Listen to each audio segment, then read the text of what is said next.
ভুল চিকিৎসায় শিক্ষার্থী অভিজিৎ হাওলাদারের মৃত্যুর জেরে পুরান ঢাকা ন্যাশনাল মেডিকেল কলেজের ভাঙচুরের ঘটনার প্রতিবাদে রাজধানীর জনসন রোডের সংবাদ সম্মেলন করছে হাসপাতাল কর্তৃপক্ষ। সরাসরি চলে যাচ্ছি সেখানে।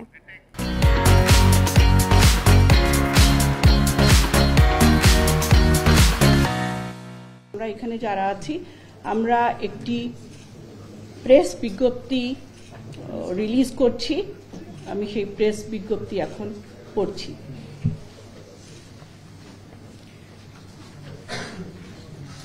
অভিজিৎ, বয়স 18 বছর, দারুস সালাম, ঢাকা। অভিভাবক নভেম্বর 2000 সকাল 8:14 মেডিসিন বিভাগে ভর্তি হয়। চলাকালীন অবস্থায় রোগীর অবস্থার অবনতি হতে থাকলে, যাকে আমরা ডেঙ্গু শক সিনড্রোম বলি, হতে থাকলে রোগীর অভিভাবকের অনুমতি সাপেক্ষে এবং বিশেষজ্ঞ চিকিৎসকের পরামর্শে 17/11/2024 খ্রিস্টাব্দ দিবাগত রাত 1:18 আইসিইউতে তাকে স্থানান্তর করা হয়।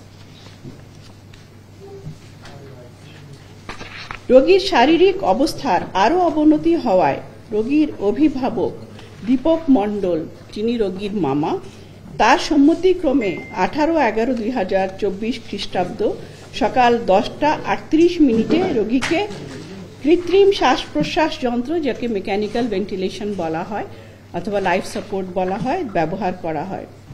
প্রয়োজনীয় সকল প্রকার চিকিৎসা প্রদান এবং বিশেষজ্ঞ চিকিৎসকদের চেষ্টার পরও 18/11/2024 খ্রিস্টাব্দ তারিখ সন্ধ্যা 7টায় রোগী মৃত্যুবরণ করে। রোগীর মৃত্যুর পর হাসপাতাল কর্তৃপক্ষ মৃত্যু পরবর্তী লাশ হস্তান্তরের প্রয়োজনীয় কার্যক্রম সম্পন্ন করে এবং রোগীর আত্মীয়কে বুঝিয়ে দেন। উল্লেখ্য, রোগীর আত্মীয়ের মৌখিক অনুরোধের প্রেক্ষিতে গণপ্রজাতন্ত্রী বাংলাদেশ সরকারের সমাজসেবা অধিদপ্তরে হাসপাতাল সমাজ সেবা কার্য করা হবে। এর প্রেক্ষিতে রোগীর সম্পূর্ণ বিল স্থগিত রাখা হয়। পুনরায় রোগীর আত্মীয়ের মৌখিক আবেদনের প্রেক্ষিতে হাসপাতাল কর্তৃপক্ষ উক্ত ঘটনার জন্য অগ্রাধিকার ভিত্তিতে নিম্নলিখিত ব্যবস্থা গ্রহণ করে। 19/11/2024 মঙ্গলবার চিকিৎসা সেবায় কোনো গাফিলতি হয়েছে কিনা এ বিষয়ে হাসপাতালের বিশেষজ্ঞ চিকিৎসকদের সমন্বয়ে একটি তদন্ত কমিটি গঠন করা হয়। 20/11/2024 বুধবার ডক্টর মাহবুবুর রহমান মোল্লা কলেজের ছাত্রদের হাসপাতাল ঘেরাও কর্মসূচির প্রেক্ষিতে পরিচালকের কক্ষে আইন শৃঙ্খলা রক্ষাকারী বাহিনীর ঊর্ধ্বতন কর্মকর্তাদের উপস্থিতিতে ডক্টর মাহবুবুর রহমান মোল্লা কলেজের ছাত্র প্রতিনিধি ও হাসপাতাল কর্তৃপক্ষের সাথে আলোচনা করা হয়।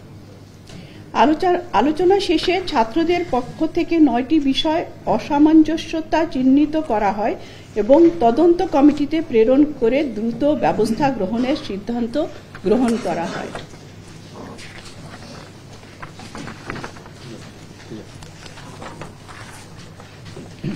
ছাত্রদের কর্তৃক উপস্থাপিত বিষয়গুলো আমি বলছি, ওরা যেগুলো পয়েন্টস দিয়েছিল। জরুরি বিভাগে কর্তব্যরত চিকিৎসক প্রথমে রোগী ভর্তি নিতে অস্বীকৃতি জানায়, পরে আবার ভর্তি দেয়। 2 নম্বর